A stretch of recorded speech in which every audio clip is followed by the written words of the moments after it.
부사는 동사뿐 아니라 형용사, 부사, 문장의 정보를 제공하는 일을 하니까 피곤하겠죠? 근데 그래서 우리도 힘들어요. 뭐가 힘드냐면 다양한 곳에 정보를 제공하다 보니 위치도 어디라고 딱 고정되지 않고 유형도 다양해서 부사를 처음 만날 때 부사가 많이 낯설 수 있거든요.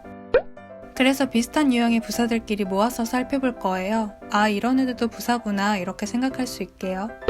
그렇게 부사 단어들과 친해지면서 저번 영상에서 말하지 못했던 부사가 동사의 정보를 추가해줄 때 부사는 어디에 오는지도 같이 살펴볼 텐데 물론 부사 단어들을 머릿속에 저장하면 좋겠죠. 그런데 그런 마음 때문에 혹시 이런 마음이 든다면 이걸 다 외워야지 하는 부담은 내려놓고 그래 너도 쟤도 얘도 부차적인 정보를 제공하는구나 이런 마음으로 봤으면 좋겠어요.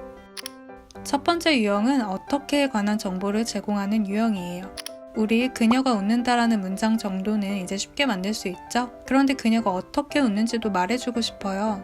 어떻게? 행복하게. 어떻게에 대한 정보, 그러니까 웃는 방식, 방법에 관한 정보를 제공하고 싶은 거예요. 그래서 행복하다는 의미의 부사 해필리를 써줄 건데요. 참고로 형용사에 이미 행복하다는 의미를 가진 단어 해피가 있죠? 해필리는 여기에 ly를 붙여 만든 부사인데 y로 끝나서 ly가 아니라 y를 지우고 illy를 붙인 거겠죠?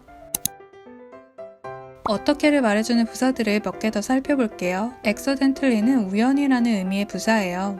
accident는 사고라는 뜻의 명사예요. 사고는 우연히 일어나잖아요. 뜻하지 않게 일어나요. 그래서 우연이란 뜻도 함께 가져요. 그래서 accidentally란 형용사가 우연한이란 뜻을 가져요. 여기에 ly를 붙여서 accidentally란 부사가 만들어진 거예요. 이 문장의 부사 accidentally를 써서 찾긴 찾는데 우연히 찾는다고 말하고 싶어요. 그런데 우연히 찾는다 이상하죠? 우연히 찾았다가 더 자연스러우니까 동사 찾는다 find를 찾았다 found로 바꿨어요. 왜 이렇게 바뀌어지는지는 미래에 우리가 할 거예요. 오늘은 부사랑 친해지는 시간이니까. 찾았다, 어떻게, 우연히 이 정보를 동사 found에 제공할 거죠. 어떻게 유형에 속하는 부사 단어들은 보통 동사의 앞 혹은 뒤에 와요.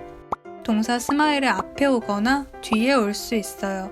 그럼 동사 found 앞이나 뒤에 넣어주면 된다는 말인데 앞에 넣었죠? 이번에는 뒤에 넣으려는데 아까 스마일과 차이가 하나 있어요. 스마일은 뒤에 뭐가 없었어요. 스마일은 목적어 자리가 필요 없는 자동사니까 뒤에 목적어가 없어서 동사 뒤에 부사 해필리를 써줘도 괜찮았는데 동사 find는 찾다, 발견하다라는 의미로 쓰일 때 목적어 자리가 필요해요. 여기에서 it이 목적어 자리에 있는 거죠. 부사는 말 그대로 부차적인 정보니까 없어도 괜찮지만 목적어는 아니에요. 이 문장에서 부사 accidentally를 안 써도 주어 자리에 I, 서술어 자리에 동사 found, 목적어 자리에 it이 잘 있죠? 부사는 부차적인 정보이기 때문에 있으면 좋지만 없다고 해도 문장의 구조에 영향을 끼치지 않아요. 그런데 여기서 목적어 it을 지우면 목적어 자리가 텅 비어져 있게 되고 그럼 영어 사람들은 이걸 이상하다고 생각할 거예요. 있어야 될 게 없으니까요. 그래서 목적어 자리에 오는 명사가 부사 단어보다 더 중요하겠죠? 그래서 부사를 동사 뒤에 쓰고 싶은데 그 뒤에 목적어가 있다면 목적어 뒤에 써주세요. 이렇게요. 이번엔 suddenly라는 부사를 볼까요? 많은 경우 형용사에 ly를 붙여 부사를 만들잖아요. suddenly에서 ly를 지워보면 맞아요. 갑작스럽다는 의미의 형용사 suddenly에 ly를 붙여 만든 게 suddenly예요. sudden은 형용사죠. 형용사는 누구 처돌이죠? 명사 처돌이니까 sudden은 명사에게 정보를 줄 거예요. 그래서 형용사 sudden은 명사 change에게 정보를 제공하죠. 어떤 변화? 갑작스러운 변화. 그가 문을 연다는 문장이에요. 그가 갑자기 문을 열었다는 문장을 만들 거예요. 열다가 아니고 열었다라고 하고 싶어서 opened로 동사를 조금 바꿨고 동사에 갑작스럽다는 정보를 제공할 거니까 부사 suddenly를 쓸 거예요. 동사 뒤에 넣고 싶은데 목적어 더 door가 있죠? 이럴 땐 이렇게 목적어 뒤에 넣어주면 됩니다. 좋다는 의미의 부사는 well이에요. 근데 좋다는 의미의 형용사는 뭐죠? good이죠? 그래서 명사에게 정보를 줄 때는 형용사 good을 쓰지만 이렇게 동사에게 정보를 줄 때는 well을 쓰는 거예요. 참고로 부사 well은 동사 뒤에 오는 걸 더 자연스럽게 생각하는 부사라고 해요. 그래서 동사 앞에 오는 것보다는 동사 뒤에 오는 게 더 자연스럽습니다. 두 번째 유형은 시간, 장소, 위치나 방향에 대한 정보를 제공하는 유형이에요. 오늘, 어제, 내일 얘네들은 명사란 느낌이 먼저 오죠? 맞아요. 명사예요. 그런데 부사이기도 해요. 주어 자리에는 명사가 오죠? 그래서 주어 자리에 쓴 today는 명사예요. 오늘은 너의 날이다란 문장이었어요. 브루노 마스 노래 중에 이런 노래가 있는데요. 주어 자리에는 my life가 서술어 자리에는 begins가 있죠. 나의 삶이 시작된다는 문장인데 이 문장 앞에 today가 있죠. 나의 삶이 시작되긴 시작되는데 그게 오늘이라고 시간에 관한 정보를 부사 today가 제공하는 거예요. I go는 내가 간다, 전치사 to는 방향의 느낌이 있다고 했었죠? 가긴 가는데 그 방향이 학교네요. 그래서 나는 학교에 간다는 문장인 거예요. 어제 학교에 갔다라고 말하고 싶어서 가다 go를 갔다 went로 바꿨어요. 여기에 시간적인 정보 어제를 추가해주고 싶어서 부사 yesterday를 문장에 쓴 거예요. 헤어질 때 나중에 보자, 다음에 보자라는 말을 see you later 라고 하죠. 여기서 later가 부사예요. later는 나중에, 후에 이런 뜻이거든요. 그래서 너를 본다. 근데 시간적인 정보가 나중이라는 걸 부사 later가 말해주는 거예요. 밖에서 기다려주세요 라는 문장인데요. 여기에 쓰인 outside는 부사예요. 기다려주세요. 어디서? 장소에 대한 정보를 밖이라는 의미의 부사 outside가 알려주는 거죠. 노크를 하면 방 안에 있는 사람은 들어와, come in 이렇게 말해요. 오긴 오는데 그 방향에 대한 정보를 부사 in으로 나타내 준 거예요. 부사 in도 있지만 전치사 in도 있죠. 모양이 똑같아도 이 둘을 구분하는 방법은 어렵지 않아요. 왜냐면 전치사 뒤에는 누가 오잖아요. 태사자가 어디 있죠? in 뒤에 명사가 있으면 이때 in은 전치사구나 알 수 있습니다. 세 번째 유형에 속하는 부사 단어들은 뭐랄까 약간 의견 같은 걸 문장에 첨가하는 느낌이에요. 무슨 말이냐면 어떤 느낌인지 알겠죠? finally는 마침내, 결국 이란 뜻의 부사예요. finally란 형용사에 ly를 붙여 만들었죠. 길어 보이지만 우리 이 문장 충분히 해석할 수 있어요. 저스틴 비버가 shave는 면도하다는 뜻이에요. 면도할 때 바르는 크림을 쉐이빙 크림이라고 하죠. shave off도 shave랑 비슷한 뜻을 가진 구동사로 면도에서 밀다 라는 뜻인데요. 면도에서 밀었다로 말하고 싶어서 동사를 조금 변형한 거예요. 근데 뭘 밀었냐면 머스태쉬, 코수염을 밀었어요. 코수염이 어떤 코수염이냐면 그의 코수염이고 퀘스천은 질문이란 뜻이에요. 비버의 코수염을 보니까 질문을 하고 싶은 거예요. 왜죠? 대체 왜? 이런 질문을 하고 싶은 그런 코수염이었나 봐요. 비버가 코수염을 밀었다는 문장인데 여기에 finally가 들어가니까 비버가 코수염을 갖다 버리길 기다렸는데 드디어 밀었구나 이 자식 이런 느낌까지 오지 않나요? obviously란 부사도 obvious라는 형용사에 ly를 붙여 만든 부사예요. 그녀는 나를 알아요. 그런데 이 문장을 말하는 내가 생각할 때 그녀가 나를 아는 게 분명하다는 걸 obviously라는 부사로 첨가해 준 거예요. fortunately라는 부사 쉽게 기억해 볼까요? 이게 뭐죠? 과자 안에 행운의 점괘가 들어있는 포춘 쿠키죠? 여기서 말하는 포춘은 바로 영어 fortune, 행운이란 명사 단어를 말하는 거예요. 그래서 fortunate이란 형용사는 운이 좋다라는 뜻이에요. 여기에 ly를 붙여서 fortunately라는 부사가 만들어진 거죠. 이 앞에 on이라는 접두사를 붙이면 fortunately의 반대의 의미, 운이 없다는 의미가 돼요. 같이 알고 있으면 좋겠죠? 혹시 나를 못 알아볼까봐 걱정했는데 그녀가 나를 아는 거예요. 그래서 다행이다라는 의미를 fortunately 부사로 첨가해 준 거예요. honestly란 부사도 형용사 honest에 ly를 붙여 만든 부사예요.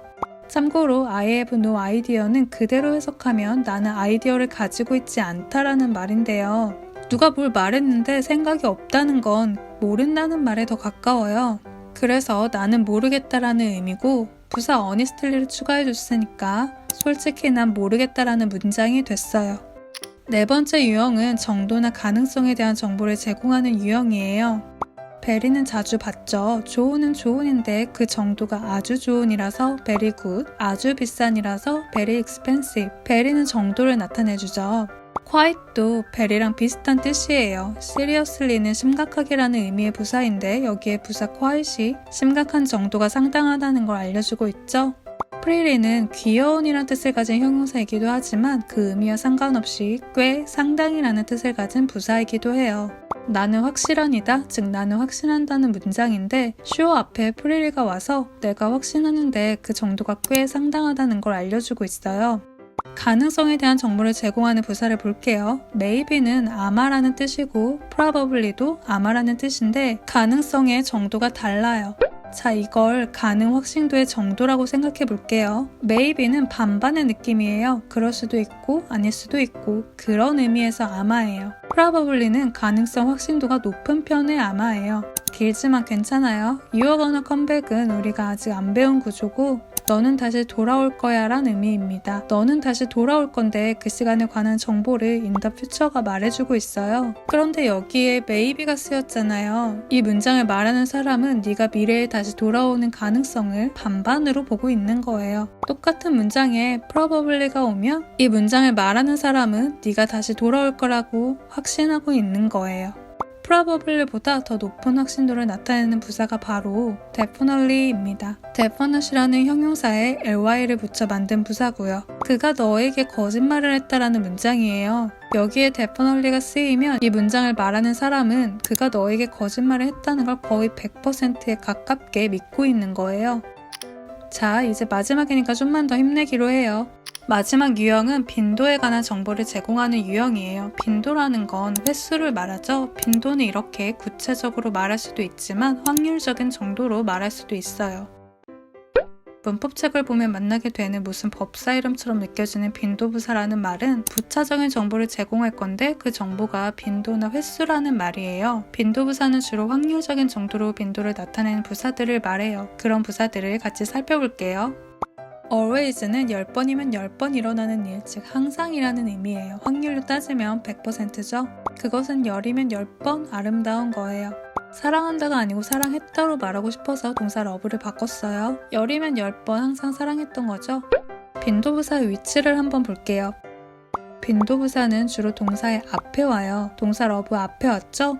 그런데 이 문장에서 동사는 is예요. always가 비동사인 is 뒤에 왔죠. 그래서 이거를 빈도부사는 일반 동사 앞에 비동사 뒤에 온다고 설명하는 책들도 많은데요. 이렇게 생각해도 괜찮고 이 문장에서 부사 always가 형용사 beautiful의 정보를 제공하니까 형용사 앞에 온다고 생각해도 됩니다. 저는 이렇게 생각하는 게 더 편하더라고요.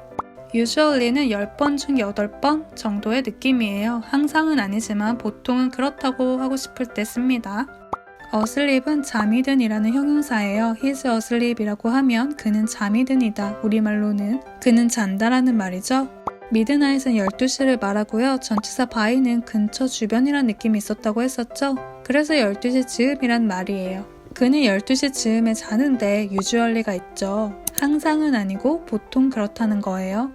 often도 usually와 비슷해요. usually보다 정도가 약간 덜한 느낌? 부사는 문장의 맨 앞, 맨 뒤에도 올 수 있어요.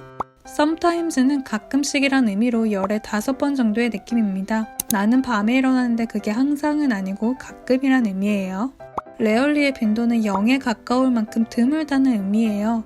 우리 ly 한번 지어볼까요? 레어템이라고 할 때 말하는 rare, 이게 바로 얘예요. rare에 ly를 붙여서 rarely라는 부사를 만든 거고요. 그녀는 나에게 전화를 하는데 그 빈도가 드물다는 거죠. 그 말을 한국식으로 좀 자연스럽게 해석하면 never는 어떤 일이 한 번도 일어나지 않는다는 의미예요. 이 문장은 그녀가 전화를 아예 안 하는 건 아니잖아요. 어쩌다 하긴 한다는 의미지만 이 문장은 never가 쓰여서 전화를 아예 안 한다는 의미예요. never가 빈도의 의미를 나타낼 때는 10번 중에 0번이란 의미지만 never에는 다른 의미도 있어요. 바로 부정의 의미인데요. 짧게 살펴보고 갈게요. 그녀는 안다라는 이 문장을 그녀는 알지 않는다로 부정으로 만들고 싶을 때 어떻게 했죠? do씨를 부르고 그 뒤에 not을 불렀죠? 짧게 doesn't로 썼고요. 이 문장은 그녀는 안다의 부정으로 그녀는 모른다라는 의미인데요. never에 부정의 의미가 있다고 했었잖아요. never는 부정의 의미를 더하면서 그 부정을 강조하고 싶을 때 쓴다고 해요. 그래서 그녀는 몰라라는 의미를 만들면서 동시에 절대 모르지 라고 강조까지 해주는 거예요. 이것도 같이 기억해 주세요. 사실 부사는 이거 말고도 많아요. 그래서 지금은 부사에게 이런 감정을 느끼는 게 당연하지만 우리가 영어랑 오늘만 친해질 건가요? 영어랑 오래오래 친구할 거잖아요. 그럼 영어 문장을 계속 만나게 될 거고 그 문장에 쓰인 부사들도 계속 만나게 될 거예요. 그러다 보면 부사가 오는 위치도 다양한 쓰임도 자연스럽게 받아들여지는 순간이 옵니다. 그 순간이 올 때까지 존버하면 돼요. 오늘 영상이 도움이 되셨다면 좋아요와 구독 부탁드려요. 그럼 다음 영상에서 만나요.